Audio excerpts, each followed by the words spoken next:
வாசல் வந்து போயா. ஹலோ பட்டோஸ், நம்ம படத்தோட ஹீரோ மாரியப்பன்கிற சின்ன பையன். அவங்க அப்பா கந்தசாமிங்கிறவர் பார்த்தீங்கன்னா சின்ன வயசுல அவருக்கு வாழ்க்கையில் ஏற்பட்ட சம்பவத்தினால சைக்கிளை வாழ்க்கையில் தொடவே கூடாது அப்படின்னு சொல்லி வாழ்ந்துட்டு இருக்காரு. தான் பையனும் அதனால சைக்கிளே ஓட்டக்கூடாது அப்படின்னு சொல்லி நினச்சிட்டு இருக்கும்போது நம்ம பையனுக்கோ சைக்கிள் ஓட்டியே தீரணும் அப்படின்னு சொல்லிட்டு குரங்கு பெடல்லாம் போட்டு ஓட்டுறதுக்காக வாடகை சைக்கிள் எடுக்கணும் அப்படின்னு ஆசைப்படுறாரு. அதுக்காக சில பல தவறுகளை செய்கிறாரு. அதனால ஏகப்பட்ட பிரச்சனையிலேயே அவர் மாட்டிக்கிறாரு. அந்த பிரச்சனையிலிருந்து அவங்க அப்பா காப்பாத்தினாரா இல்லை இவர் அவங்க அப்பாவை மாற்றினாரா அப்படிங்கிறது தான் இந்த படத்தோட கதையே. நம்ம 90s கிட்ஸ்க்கு கண்டிப்பாக இந்த படம் ரொம்பவே ஒரு ஃபேவரட் மூவியாக இருக்கும். அதுக்கு முக்கியமான காரணம் என்னன்னா, நம்மளுக்கு சம்மர் லீவ் அப்படின்னா என்னென்னலாம் பண்ணுவோம் அப்படிங்கிற மாதிரி இந்த படத்தில் எல்லாமே நம்மளுக்கு ஞாபகப்படுத்துகிற மாதிரி இருந்துச்சு. அதை விட முக்கியமானது குரங்கு படல்ங்கிற டைட்டிலுக்கு ஏற்ற மாதிரி சின்ன வயசில் நம்ம எல்லாருமே பார்த்தீங்கன்னா கண்டிப்பாக பெரிய சைக்கிள் எடுத்து குரங்கு படல் போட்டு கண்டிப்பாக ஓட்டியிருப்போம். சின்ன சைக்கிள்லையுமே பார்த்தீங்கன்னா நம்மளுக்கு இப்போ உள்ள மாதிரி சைடில் வெயிலாம் கிடையாது. அதனால் கண்டிப்பாக பார்த்தீங்கன்னா விழுந்து தான் கற்றுக்கிட்டோம். இதில் எத்தனை பேர் இந்த மாதிரி ஒரு வாழ்க்கையை அனுபவிச்சிருக்கீங்க அப்படிங்கிறத மறக்காமல் கமெண்ட்டில் சொல்லுங்கள். இல்லை ப்ரோ, எனக்கு அப்படி ஒரு வாழ்க்கையை அனுபவிக்கக்கூடிய பாக்கியம் கிடைக்கல அப்படின்னாலும் மறக்காமல் அதையும் கமெண்ட்டில் சொல்லுங்கள். ஏன்னா I am purely 90s kids. இந்த வீடியோவை பார்க்குற எத்தனை பேர் 90s கிட்ஸுங்கிறத கமெண்ட்டில் சொன்னீங்கன்னா ஹாப்பியாக இருக்கும். இப்போ தான் நம்ம சேனலுக்கு முதல் முறையாக வந்திருக்கீங்கன்னா மறக்காமல் நம்ம சேனலுக்கு சப்ஸ்கிரைப் பண்ணி நம்ம வீடியோவுக்கு ஒரே ஒரு லைக் மட்டும் தட்டி விட்டிங்கன்னா ரொம்பவே ஹாப்பியாக இருக்கும். படத்தோட ஃபர்ஸ்ட் சீனே பார்த்தீங்கன்னா சம்மர் லீவ் விடுற கடைசி எக்ஸாம் நாள் தான். எக்ஸாம் முடிச்சுட்டு வெளியே வந்தோடனே வழக்கம் போல் சட்டையிலெல்லாம் மாறி இங்க் அடிச்சுட்டு அவ்வளோ ஹாப்பியாக பசங்க முடிச்சுட்டு வெளியே வராங்க. நம்ம மாரியப்பன் அவனோட ஃப்ரெண்ட்ஸ் பார்த்தீங்கன்னா 3 பேர்.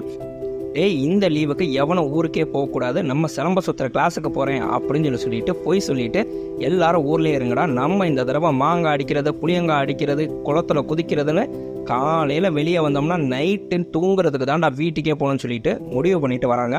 கரெக்டாக பார்த்தீங்கன்னா அவங்க ஸ்கூல் வாத்தியார் சைக்கிளில் வரவர், என்ன விடுதலைன்னு பாட்டு பாடிட்டு போகிறீங்க, 5வது முடிச்சா 6வது பள்ளிக்கூடத்துக்கு வரணுங்கிறது இல்லையா, அப்படியே போயிடலாம்னு சொல்லி யோசிச்சுட்டு இருக்கீங்களா, ஒழுங்கு மரியாதையா லீவு ஃபுல்லாக வீட்டோட அடைஞ்சு கிடக்கணும், வெளியே அங்கிட்ட இங்கிட்ட சுற்றுறத பார்த்தேன் வெளுத்து போடுவேன் அப்படின்னு சொல்லிட்டு நம்ம ஸ்கூல் வாத்தியார் மாதிரியே மிரட்டிட்டு போகிறாங்க. நம்ம கந்தசாமி வீட்டுக்கு போகிறப்போ பார்த்தீங்கன்னா அவங்களோட அக்காவும் மாமாவும் வந்திருக்காங்க. என்னன்னு பார்த்தீங்கன்னா எக்ஸாம் முடிச்சிருச்சு இல்லையா, தம்பியை அம்மாப்பேட்டைக்கு என்னோட ஊருக்கு கூட்டிகிட்டு போகிறேம்மா, கூட்டிகிட்டு போயிட்டு ஒரு 10 நாள் திருவிழா முடிச்சதுக்கப்புறம் நான் அனுப்பி விட்றேன் அப்படின்னு சொல்லி சொன்னால், இல்லை என்னால் வரவே முடியாதுக்கா, எனக்கு பார்த்தா அப்படின்னு சொல்லி சொன்னோம்னா நான் சிலம்ப கிளாஸ் போக போகிறேன்னா அவங்க அப்பா வைகிறாரு. அந்த காவாலி பல்க இருக்காங்களா எல்லாம் சேர்ந்து காட்டு மேட்டில் தெரிய போகிறாங்க, இவங்களாவது சிலம்ப கிளாஸ் போகிறதாவது படிக்கிறதே ஒழுங்காக காணோம் அப்படின்னு அவங்க அப்பா வைகிறாரு. இல்லை முடியவே முடியாது, நான் ஒரு 10 நாள் கழிச்சு வேணா ஊருக்கு வரேன் அப்படின்னு சொல்லிட்டு அவங்க அக்காவை ஊருக்கு ஏமாற்றி அனுப்பி வச்சிடறாரு. மறுநாள் பார்த்தீங்கன்னா சிலம்ப கிளாஸுக்கு போகிறேன் அப்படின்னு நம்ம கந்தசாமியும் அந்த 3 நண்பர்களும் பார்த்தீங்கன்னா அங்கேயும் போய் சேட்டை பண்ணிகிட்டே இருந்தான். வாத்தியார் சொல்கிறாரு, வேண்டாம் மேயிற மாடை நக்கிற மாடு கெடுத்த மாதிரி இருக்கவனை போகிற சிலம்பங்கத்துக்கு விடாமல் கெடுத்துருவீங்க போல, இந்தா என் சைக்கிளை உருட்டிட்டு போய் மிலிட்ரி கடையில் கொடுத்து பஞ்சர் போட்டுட்டு வாங்க அப்படின்னு அனுப்பி வைக்கிறாரு. இந்த 4 பேருக்குமே சைக்கிள் ஓட்ட தெரியாததுனால கஷ்டப்பட்டு உருட்டிட்டு போகிறாங்க. நம்ம மிலிட்ரியை பார்த்தா சின்ன பசங்க எல்லாருக்குமே பயம். ஏன்னா அவர் மிலிட்ரியிலேருந்து வந்து இப்போ இந்த ஊரில் சைக்கிள் கடை வச்சிருக்காரு. அவர் வேலை பார்த்தப்ப பார்த்தீங்கன்னா இமயமலையிலேருந்து பெல்ட்டி அடிச்சுட்டே துப்பாக்கியால் சுட்டு எல்லாரையும் கொன்னுட்டு அதுக்கப்புறம் கீழே இறங்கி வந்தாராம். அவரோட துப்பாக்கி இன்னும் அங்கே ட்ரங்க் வச்சுருக்காங்களாம் அப்படின்னு சொல்லிட்டு ரொம்பவே அவருக்காக பில்டப் பண்ணி எல்லா பசங்களும் பயந்து போயிருப்பாங்க. அவர் அதுக்கு தகுந்த மாதிரி பார்த்தீங்கன்னா பசங்க எல்லாரையுமே மிரட்டுற மாதிரி சவுண்டாக தான் பேசுவார். சைக்கிளை கொண்டு போய் இவங்க பஞ்சர் போட நிப்பாட்டினா ஸ்டாண்டை போடுங்கிறானா 4 பேர் ஒன்றா சேர்த்து ஸ்டாண்டை போடுறேன்னு சொல்லிட்டு ஸ்டாண்டு கூட போட தெரியாமல் சைக்கிளை கீழே தள்ளி விட்டுட்டு அங்கேருந்து தப்பிச்சாங்க போலச்சேன்னு மிலிட்ரிக்கு பயந்து ஓடிடுறாங்க.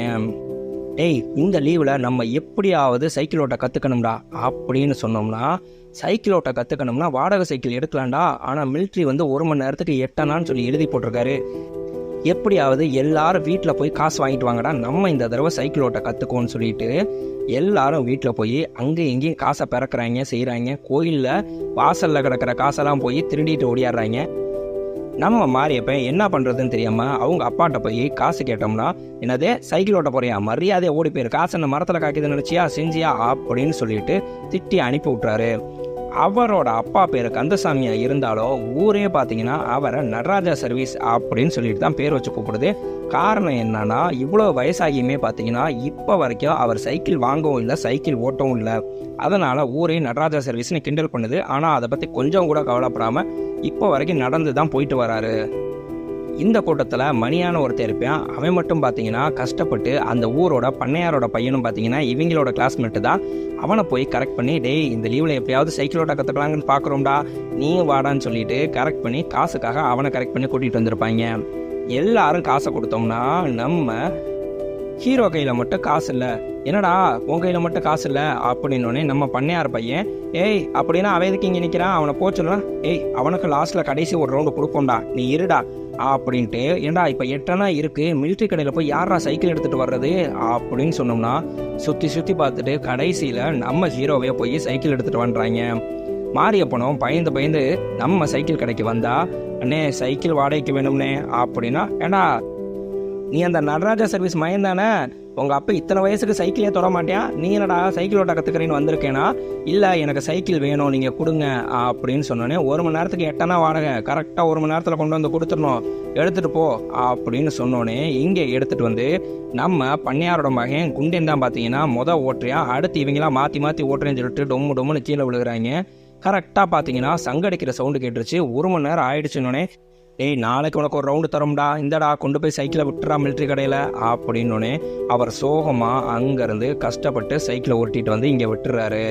என்னடா பண்ணுறது, எப்படா சைக்கிள் ஓட்ட கற்றுக்கிறதுன்னு யோசித்தோம்னா, வீட்டில் உண்டியல்லேருந்து மறுநாள் 8 திருடிட்டு இங்கே வந்து சைக்கிளை வாடகைக்கு எடுத்துகிட்டு நேராக அங்கே காட்டுக்கு வந்தோம்னா, அங்கே நம்ம பண்ணையாரோட மகன் புது சைக்கிளே அவங்க அப்பாட்ட சொல்லி வாங்கிட்டு வந்திருப்பான். நம்ம ஹீரோ, டேய் வாடகை சைக்கிள் வந்துருச்சுடா, வாங்கடா இதில் ஓட்ட கற்றுக்குவோம் அப்படின்னு சொல்லி கூப்பிட்டா நம்ம குண்டே மிரட்டாரு, டேய் அந்த சைக்கிள் இன்னைக்கு ஒரு நாளைக்கு தான் இருக்கும், இந்த சைக்கிளில் தான் நீங்கள் டெய்லிக்கு வந்து பழக முடியும், அதனால் மரியாதை எனக்கு வந்து சைக்கிளை பிடிங்க, நான் ஓட்ட கற்றுக்கிட்டதுக்கப்புறம் உங்கள் எல்லாருக்கும் சைக்கிள் ஓட்ட கொடுப்பேன் அப்படின்னு சொல்லி நம்ம ஹீரோவோட 3 ஃப்ரெண்ட்ஸையும் இவரையும் நிப்பாட்டிக்கிறாரு. எனக்கு எவனை பிடிக்க வேணாண்டா, நானே ஓட்டி நானே கற்றுக்கிறேன், பார்ப்போமா யார் சைக்கிள் ஓட்ட கற்றுக்கிறான்னு அப்படின்னு சவால் விட்டுட்டு இவரே பார்த்தீங்கன்னா கஷ்டப்பட்டு குரங்கு பெடல் போட்டு கொஞ்சம் கொஞ்சமாக ஓட்ட கற்றுட்ருக்காரு. அதுக்குள்ளே டைம் ஆயிடுச்சுன்னு கொண்டு போய் சைக்கிளையும் விட்டுறாரு.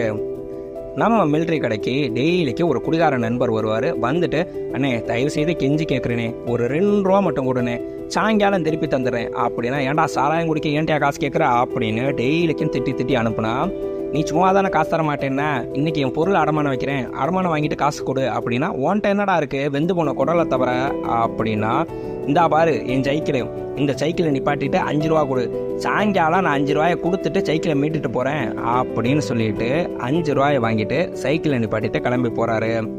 நம்ம ஹீரோவும் பார்த்தீங்கன்னா சைக்கிள் இன்னைக்கு எப்படியாவது ஓட்ட கற்றுக்கணும்னு வழக்கம் போல் உண்டியல்லேருந்து காசை திருடிட்டு வந்து இங்கே நம்மளுக்கு சைக்கிள் வாடகைக்கு வந்தா, டேய் எல்லா சைக்கிளும் வாடகைக்கு போயிடுச்சுடா அப்படின்னு யோசிச்ச நம்ம மிலிட்ரி, சரி பொறு இந்தா இந்த சைக்கிள் எடுத்துகிட்டு போ, ஆனால் கரெக்டாக சங்கடிக்கிறப்ப கொண்டு வந்து நிப்பாட்டிடலாம், 1 நிமிஷம் லேட் ஆனிச்சு அப்படின்னு சொல்லி சொன்னாலும் அம்பிட்டுத்தையும் பார்த்துக்க அப்படின்னு வாடகைக்கு கொடுத்துட்றாரு நம்ம குடிகாரனோட சைக்கிளை. இவரும் பார்த்தீங்கன்னா கொஞ்சம் கொஞ்சமாக நம்மளுக்கு குரங்கு பெடல் போட்டு ஓட்ட கற்றுக்கிட்டு இருந்தா, இவர் அப்படியே அழகாக குரங்கு பெடல் போட்டே ஓட்டிடுறாரு. ஓட்டிகிட்டே காட்டுக்குள்ளே போனோம்னா எதுக்கு நம்ம குடிகாரை வந்தா ஜஸ்ட்டு மிஸ்ஸில் குடிகாரன் மேலே மோதுறப்ப குடிகாரனை கீழே விழுந்த இவரும் சைக்கிளோட கீழே விழுந்தா, ஏண்டா ராங் ரூட்டில் வந்து என்னை ஏற்றி கொள்ளவா பார்க்குற செய்கிற நீ, வாடா உங்கள் அப்பனை கூப்பிட்றா, இந்த சைக்கிள் இன்னைக்கு உனக்கு கிடைக்காதுடா அப்படின்னு சொல்லி பிடிச்சி வச்சோம்னா நம்ம ஹீரோ அழுதுட்டு இருக்காரு. கரெக்டாக பார்த்தீங்கன்னா நம்ம ஸ்கூல் வாத்தியார் அங்கே தான் தோட்ட வேலை பார்த்துட்டு இருப்பாரு. வந்துடுவார். வந்து அந்த குடிகாரனை, ஏண்டா குடிச்சிட்டு சின்ன பையன் பொம்பளத்துக்கிட்டா இருக்க போறியா இல்லையா அப்படின்னு திட்டி அனுப்பி விட்டுட்டு, ஏண்டா என்னடா பண்ணிட்டு இருக்க, உங்கள் அப்பா நடராஜா சர்வீஸ் மாதிரி இல்லாமல் பரவாயில்லையடா, நீ சைக்கிள் ஓட்டணும்னு முடிவு எடுத்துட்ட, சூப்பர்டா அப்படின்னா, இல்லை சார் இப்போ தான் சார் குரங்கு பெடல் போட்டு ஓட்டிகிட்டு இருக்கேனா, ஆமாம் குரங்கு பெடலு, அடுத்து கழுத பெடலு, அடுத்து யானை பெடலு, இப்படியே போட்டு ஓட்டு, சீட்டு மேலே ஏறி ஓட்டுடா அப்படின்ட்டு அவர் ஒரு டைலாக் சொல்லுவார். உண்மையிலே சூப்பரான டைலாக்கு.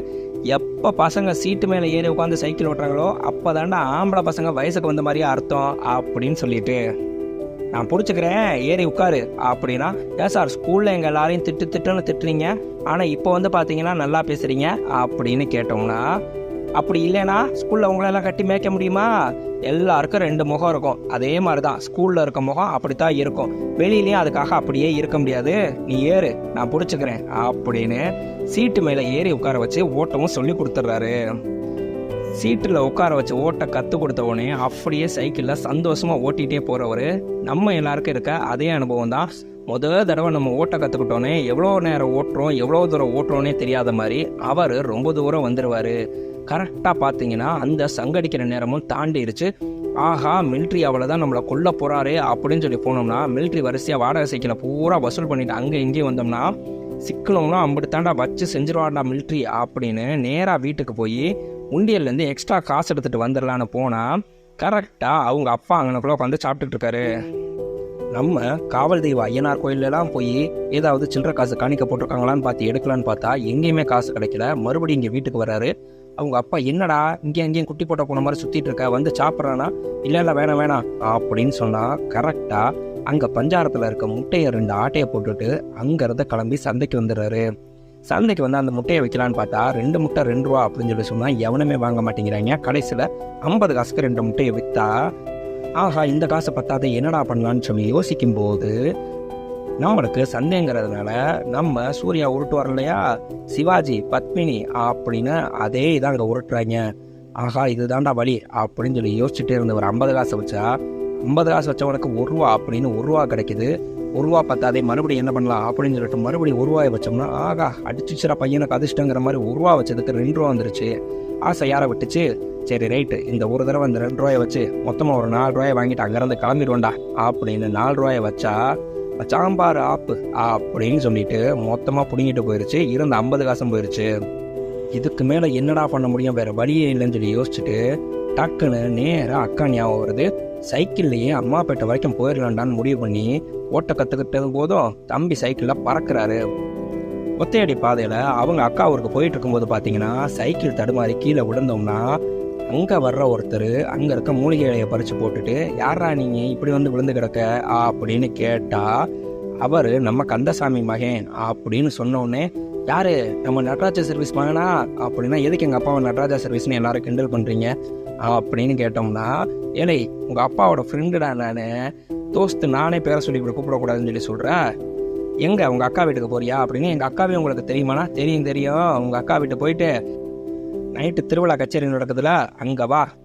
உங்கள் அப்பனுக்கு ஏன் நடராஜா சர்வீஸ்னு பேர் வந்துச்சுன்னு நீ தெரிஞ்சுக்குவேன் அப்படின்னா, நான் தான் சாயங்காலமே கிளம்பிடுவேனே அப்படின்னு சொல்லிட்டு நேராக அங்கே அம்மாப்பேட்டைக்கு வராரு. வந்தோம்னா உங்கள் அக்கா பார்த்தோன்னே, ஏண்டா வரமாட்டேன்னு சொல்லி சொன்னேன், இப்போ வந்திருக்க, எப்படா தனியாகவே வந்த அப்படின்னு கேட்டால், இல்லைக்கா ஒரு அவசரமான முக்கியமான விஷயம் அதுக்காகத்தான் வந்தேன்னா. என்னடா வேணும்? அக்கா ஒரு 5 ரூபா வேணும்க்கானா. 5 ரூபாயா? அவ்வளோ பெரிய துட்டு உனக்கு எதுக்குடா அப்படின்னா, எனக்கு ஒன்றும் இல்லை, என் ஃப்ரெண்டு இருக்கான்ல மணியை, அவன் வந்து மிலிட்ரிட்ட வாடகை சைக்கிள் வாங்கியிருந்தானா, கொடுக்க தாமதமாகி போச்சா, அந்த காசு அவனுக்கு இல்லைன்னா பாவம் அவ்வளோதான் மாட்டிக்குமா, அவனுக்காக கேட்குறேன்னா. சரி ரைட்டுடா தர்றேன், ஆனால் என்கிட்ட இல்லை, மாமா வந்தோடனே வாங்கி தரேன்னா. மாமா எப்போ வரும்னா, நைட்டு டியூட்டிடா, இப்போ தான்டா போயிருக்கு, விடிய காலையில் தான்டா வரும், வந்தோடனே வாங்கி தரேன்டா. இப்போ நீ வாடா, இட்லியும் தக்காளி குருமாவும் வச்சுருக்கேன், சாப்பிட்டுட்டு போவேன் அப்படின்னு சொன்னோம்னா, அச்சச்சோ மிலிட்ரி நம்மளை கொன்றுவானேன்னு சைக்கிளை திரும்பி பார்க்குறாரு. அதே சமயம் இட்லி தக்காளி குருமா அப்படின்னா சின்ன வயசில் எல்லாருக்குமே குழப்பிரியும். காரணம் என்னன்னா, வீட்டில் இட்லி வைக்கிறாங்க அப்படின்னா அன்றைக்கி ஏதாவது விசேஷமாக இருந்தால் மட்டும்தான் வீட்டில் இட்லியே வைப்பாங்க சின்ன வயசில்.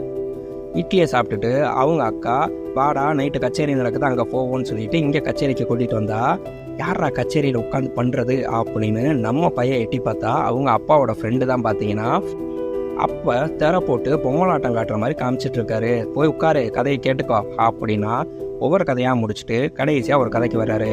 சின்ன வயசில் கந்தன் அவனோட நண்பர்கள் 2 பேர் இருந்தாங்க. அவங்களுக்கு அவங்க ஊருக்கு பக்கத்தில் இருக்க மலை உச்சிக்கு போகணுன்னு ரொம்ப நாள் ஆசை. நடந்து போயிட்டு வந்தால் விடிஞ்சிருங்கிறதுனால நம்ம கந்தன் பக்கத்து வீட்டில் சைக்கிளை ஓசி வாங்கிட்டு அந்த 3 பேரும் அந்த சைக்கிளில் போனோம்னா கரெக்டாக ஆற்று பாலத்தை தாண்டும் போது ஆற்றுல வெள்ளம் வந்துருச்சு. அந்த 2 நண்பர்களும் சைக்கிளையும் கந்தனையும் விட்டுட்டு நீச்சல் அடித்து டக்குன்னு கரைக்கு வந்துட்டாங்க. ஆனால் கந்தனோ சைக்கிளை விட்டுட்டு வர முடியாமல் சைக்கிளை மண்ணு கட்டிட்டு இழுத்தா ஆற்று வெள்ளம் அதிகமாகுது. கந்தனை இழுத்துட்டு போக பார்க்குது. உயிரா சைக்கிளா அப்படின்னு சொல்லி வேற வழியே இல்லாமல் கடைசி நிமிஷத்தில் கந்தன் அந்த சைக்கிளை விட்டுட்டு உயிரை காப்பாற்றிட்டு டக்குன்னு வெளியே வந்துட்டாப்புல. அம்பிட்டுத்தியான் பக்கத்து வீட்டுக்காரன் சைக்கிளை காணும் சொல்லிட்டு கந்தனை ரோட்டில் ஓட விட்டு தெருவா விரட்டி அடிச்சா அதோட சரி கந்தனுக்கு சைக்கிள் மேலே இருந்த ஆசையே போயிடுச்சு. அதோட சைக்கிளை தொடவே கூடாதுன்னு சொல்லிட்டு முடிவு பண்ணிட்டு 30 வருஷமாகியும் இன்னும் அந்த பயம் போகாமல் சைக்கிளை வாங்குறதில்ல, சைக்கிளை ஓட்டுறதும் பின்னாடி உட்கார்றது கூட செய்ய மாட்டேன், ஊரே நடராஜா சர்வீஸ்னு கிண்டல் பண்ணாலும் பரவாயில்லைன்னு அந்த அவமானத்தெல்லாம் பெருசாக எடுக்காமல் பிள்ளைக்கு கூட சைக்கிள் வாங்கி கொடுக்காம நடந்தே தான் எங்கேயும் போயிட்டு நடந்தே தான் வந்துட்டு இருக்காரு. அப்படின்னு சொன்னோம்னா, ஆனால் அவரோட பையன் இப்போ சைக்கிளில் என்ன போடுறான் தெரியுமா? காற்றை கிழிச்சுக்கிட்டு சைக்கிளில் பறக்கிறாயா அப்படின்னு சொல்லிட்டு சொன்னால் இந்த கதையை அவங்க அக்காவும் கேட்டுட்டு இருக்காங்க. ஓ, பையன் சைக்கிளில் தான் இவ்வளோ தூரம் வந்திருக்கான்ல அப்படின்னு அவங்க அக்காவும் நினச்சிட்டு இருந்தா, இங்கே அப்படியே நம்மளுக்கு மிலிட்ரி கடையை காட்டுறாங்க. நைட் ஆகிடுச்சு, சைக்கிள் கடையெல்லாம் எடுத்து வச்சுட்டு வெளியே கிளம்புனா நம்ம மாண்புமிகு குடிகாரரு போதையில் நல்லா வந்து, அண்ணே உங்ககிட்ட வாங்கின 5 ரூபா இந்தாங்க, என்னோட சைக்கிளை கொடுங்க அப்படின்னு சொன்னோம்னா, அப்போ தான் இவருக்கு ஞாபகமே வருது, ஆகா இவனோட சைக்கிளை நம்ம வெளியே கொடுத்து விட்டோமே, இன்னும் வரலையே அப்படிங்கிறது. ஒரு செகண்ட் அப்படியே யோசிச்சுட்டு, இந்தடா என் சைக்கிளை எடுத்துகிட்டு போடா, நாளை காலையில் வந்து ஓ சைக்கிளை வாங்கிக்கலாம்னா, எம்புட்டு சைக்கிளை உம்புட்டு சைக்கிளை ஒன்றாகுமா? என் சைக்கிள் நான் எம்புட்டு போதையில் இருந்தாலும் கரெக்டாக நீ வீட்டில் கொண்டு போய் சேர்த்துறோம், உங்கள் சைக்கிள் என்னை அப்படி சேர்க்குமா? அதனால் முடியவே முடியாது, எனக்கு என் சைக்கிள் தான் வேணும் அப்படின்னா வேறு வழியே நம்ம உண்மையை சொல்லிடுறாரு. டே, ஒரு சைக்கிள் வெளியே போயிருந்துச்சுடா, மதியானத்துக்குள்ளே வந்துடுறேன்னு சொல்லி சொன்னாங்க, ஆனால் வரலடா அப்படின்னு சொன்னோம்னா, ஓ, நான் அடமானம் வச்ச சைக்கிளை நீங்கள் வாடகைக்கு விட்டு சம்பாதிக்கிறீங்க, இதில் நீங்கள் வெக்கமானத்தை பற்றிலாம் பேசிக்கிறீங்கன்னு கண்ட மாணிக்க மிலிட்ரியாக ரோட்டில் வச்சு அசிங்கப்படுத்திடுறாரு. வேறு வழியே இல்லாமல் டென்ஷனாக இங்கே வாடா நேராக கந்தை வீட்டுக்கு போய் சைக்கிளை வாங்கி தரேன்ட்டு இங்கே நேராக கந்தை வீட்டுக்கு வராரு. வந்துட்டு, உன் மகனை எங்கேயா வாங்கிட்டு போன வாடகை சைக்கிள் எங்கானோ அப்படின்னு சொன்னோம்னா, என்னது வாடகை சைக்கிள் வாங்கிட்டு போனானா? யாரை கேட்டேன் நீ அவனுக்கு வாடகை சைக்கிள் கொடுத்து விட்ட அப்படின்னா, ஓ, வாடகை சைக்கிள் வாங்கி போனதே உனக்கு தெரியாதா அப்படிங்கும்போது, இன்னும் சைக்கிள் வரல, மகனை வரல, எங்கே போனாங்கன்னே தெரியல, என்னடா கூத்தடிக்கிறீங்கன்னு அப்போ தான் பார்க்குறாங்க. நம்ம பையன் இன்ன வரைக்கும் வீட்டுக்கு வரல, எங்கடா போனான்னு ஊரே தேடுறாங்க. அவனோட ஃப்ரெண்ட்ஸ் 3 பேரும் அழுதுகிட்டே ஊர் புறான்னு தேடுறாங்க. டேய் முனியப்பா எங்கடா போனேன்னு அழுதுகிட்டே தேடினோம்னா எங்கேயுமே தேடி பார்த்து கிடைக்கல. ஏன்னா நம்ம ஆளு இங்கே அக்கா வீட்டில் வந்து டேரா போட்டுட்டாரு. இவங்க ஊர் ஃபுல்லாக தேடி எங்கேயுமே கிடைக்கல அப்படின்னு சொல்லி சொன்னோன்னே, கட்டுப்பான நம்ம மிலிட்ரிக்காரரு பையில இருந்த 20 ரூபாயை கொடுத்துட்டு, மரியாதையாக போடா, நாளைக்கு வந்து சைக்கிள் வாங்கிட்டு போடா, இதுக்கு மேலே ஏதாவது பேசுன மான மரியாதைலாம் கெட்டு போயிடுன்னு கோவமா நம்ம குடிக்காரரை அனுப்பி விடுறாரு. விடிய காலையில் இங்கே அக்கா வீட்டில் அவங்க அப்பா வந்து அட்டி வெளுத்து அங்கேருந்து அவனை இழுத்துட்டு போனால் சைக்கிளை உருட்டிக்கிட்டே வராரு. மரியாதையாக உண்மையை சொல்லு, என்ன பண்ணுன? இந்தியில் இருந்த காசை காணோம், நம்ம இதில் இருந்த முட்டையை காணோம், என்னடா பண்ண, உண்மையை சொல்கிறா அப்படின்னு இங்கே ஐயனார் கோயில் கூட்டிகிட்டு வந்து சத்தியம் பண்ண சொல்கிறாரு. சத்தியம் பண்ண சொன்னோம்னா பயந்து போய் எல்லா உண்மையும் நம்ம ஹீரோ சொல்லிடுறாரு. அப்பா அது வேற ஒன்றும் இல்லைப்பா, சைக்கிள் வாடகைக்காக வேணும்னு உண்டியிலேருந்து காசை திருடினேன், அப்புறம் முட்டையை எடுத்தேன், முட்டையை கொண்டு போய் சந்தையில் விற்றேன் அப்படின்னு எல்லாத்தையும் சொன்னோம்னா, இந்த வயசுல திருட்டு சூதாட்டம் எல்லா வேலையும் பண்ணுற அப்படின்னா, ஏன்பா நீ செய்யலையா? நீ போய் லாட்ரி சீட்டு அது இதுன்னு சொல்லிட்டு வாங்குறேல, அது உன் காசு மட்டுமா இருக்குது, அம்மா காசு தானே இருக்குது, நீ செய்யும்போது நான் செஞ்சா தப்பா? இன்ன வரைக்கும் சைக்கிள் வாங்காமல் உன்னை பூரா கிண்டல் அடிக்கிறாங்க, உன் பேரை சொல்லி என்னையும் கிண்டல் அடிக்கிறாங்க, எனக்கு அவ்வளோ அவமானமாக இருக்குது, செய்யுது, நீ மட்டும் பண்ணலாம் நான் மட்டும் பண்ணக்கூடாதா அப்படின்னா அவருக்கு அப்படியே ஒரு மாதிரி மூஞ்சல் அடித்த மாதிரி தூக்கி வாரி போட்ட மாதிரி ஆயிடுது. ஏன்னா இப்போ வரைக்கும் அவர் லாட்ரி சீட் வாங்குறதுக்காகவே ஏகப்பட்ட காசை செலவழிச்சிருப்பாரு, செஞ்சிருப்பாரு. கோவம் மகனை அடிக்க வந்தவர் இப்படி திருப்பிட்டு கேள்வி கேட்டோன்னே ஒரு வார்த்தை கூட அடிக்க முடியாமல் அப்படியே மனசு ஒரு மாதிரி உக்கி அதையே நினச்சி ஃபீல் பண்ணிட்டு இங்கே வீட்டுக்கு வராரு. வீட்டுக்கு வந்தோம்னா அவங்க அம்மா பார்த்துட்டு, என்னடா காலில் இப்படி அடிபட்டு ரத்தம் வந்திருக்கு அப்படின்னு சொல்லிட்டு மருந்து போட்டு விட்டா பதிலே பேசாமல் அவங்க அப்பா அங்கேருந்து கிளம்பி போயிடுறாரு. நம்ம முனியப்பை அதை பார்த்து ஃபீல் பண்ணிகிட்டே உட்காந்துருக்காரு. மறுநாள் அவனோட ஃப்ரெண்ட்ஸு ஃபுல்லாக வராங்க. டேய் முனியப்பா, நேற்று போகிறவனே காணோம்னு சொல்லிட்டு நாங்கள் எவ்வளோ அழுதோம் தெரியுமா, தேடுன்னு தேடணும்டா அப்படிங்கும்போது, டேய் நீங்கள் தான் உண்டு முன்னாடி போனீங்களா, அவன் பின்னாடியே போகடானா, இல்லைடா அவன் மட்டும் சைக்கிள் ஓட்ட கற்றுக்கிட்டு எங்களுக்கு மட்டும் ஓட்ட சொல்லி கொடுக்காம விட்டுட்டான்டா அப்படின்னு சொல்லிட்டு அழுகுறாங்க. இங்கே நம்ம மிலிட்ரிட்ட அவங்க அப்பா கூட்டிகிட்டு வந்துட்டு, அம்மா மொத்தம் எவ்வளோ ஆச்சு சைக்கிள் வாடகை எல்லாமே சேர்த்துனா? சைக்கிள் வாடகை 15 ரூபா, அந்த குடிகாரனுக்கு அடுத்தது 20 ரூபா, மொத்தம் 35 ரூபா அப்படின்னு நம்ம காளி அப்படியே ஃபீல் பண்ணிவிட்டு, 35 ரூபா இப்போ இல்லை, கொஞ்சம் கொஞ்சமாக தரேன், இவனால் எம்பிட்டோ கடன் ஆயிடுச்சு, இதையும் கடனில் வச்சுக்கோ, தந்துடுறேன் அப்படின்னு மிலிட்ரிட்ட சொல்லிட்டு கிளம்புறாரு. ஆனால் நம்ம ஹீரோ மறுநாள் வந்து, அண்ணே நான் இங்கேயே ஏதாவது வேலை செஞ்சு அந்த கடன் 35 ரூபாய் கழிச்சு விட்றேனே, நீங்கள் எங்கள் அப்பா கிட்ட கேட்காதீங்கண்ணே அப்படின்னா, எதுக்குடா உங்கள் அப்பா மறுபடியும் என்கிட்ட சண்டைக்கு வர்றதுக்கா அப்படின்னா, இல்லைண்ணே நான் ஏதாவது சின்ன வேலையாக செஞ்சு உங்களுக்கு கழிச்சு விட்றேனே அப்படின்னு சொன்னோன்னே பாவமாக இருக்குது அவருக்கும். சரி போடா ஏதாவது வேலையை செய்யி அப்படின்னு சொல்லிட்டு அங்கே வர்றவங்களுக்கு காத்திருக்கிறது, சைக்கிளை தொடச்சி வைக்கிறது செய்கிறதுன்னு இந்த மாதிரி வேலையாக பார்க்குறாரு. அப்படியே பார்த்தீங்கன்னா கொஞ்சம் கொஞ்சமாக கடனை கழிச்சிட்டு இருக்காரு. இவரும் எடுபடிக்கு ஒரு ஆள் இருக்குன்னு சொல்லிட்டு சரின்ட்டு வச்சிருக்காரு. நம்ம நண்பர்கள் வந்து, டேய் எங்களுக்கு சைக்கிள் ஓட்ட சொல்லி கொடுறா அப்படின்னு கேட்டால், இன்னும் பிரச்சனை இல்லை, டெய்லிக்கு மிலிட்ரி ஒரு 1 மணி நேரம் மதியானம் தூங்கும், அந்த டயத்தில் உங்களுக்கு சைக்கிள் ஓட்ட நான் சொல்லித்தரேன்னு சொல்லிட்டு இவர் நண்பர்களுக்கும் பார்த்தீங்கன்னா எல்லா சைக்கிளையும் ஓட்ட சொல்லி கொடுக்குறாரு. அதே சமயம் நம்ம மிலிட்ரி பார்த்தீங்கன்னா ரொம்ப நாளாக ஒரு பழைய சைக்கிள் இரும்பு துரு பிடிச்சி அங்கேயே வச்சுருப்பாரு.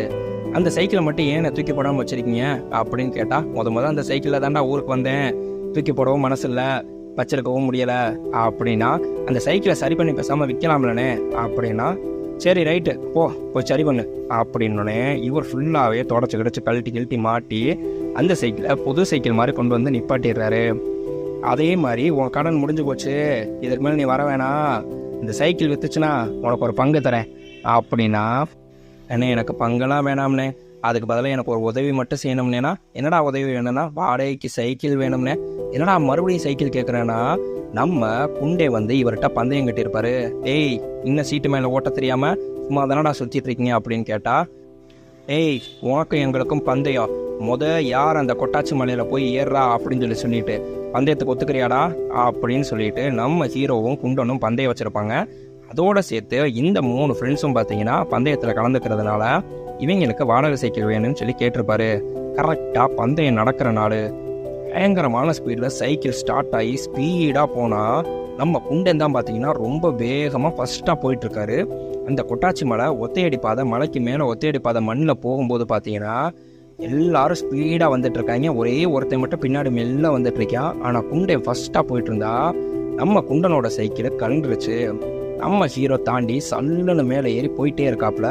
கொஞ்சம் தூரத்தில் பின்னாடி அவங்க 2 ஃப்ரெண்ட்ஸ் வராங்க. திரும்பி பார்த்தா எங்கடா குண்டனை காணோம் அப்படின்னா, டேய் அவை சைக்கிளு செயினு கலண்டுருச்சுடா, அவனுக்கு மாட்ட தெரியாமல் குண்டை உருட்டிகிட்டே வந்துட்டு இருக்கான்டா, நம்ம தாண்டா ஜெயிக்க போகிறோம் அப்படின்னா மனசு கேட்காம நம்ம ஹீரோ மறுபடியும் திரும்பி வராரு.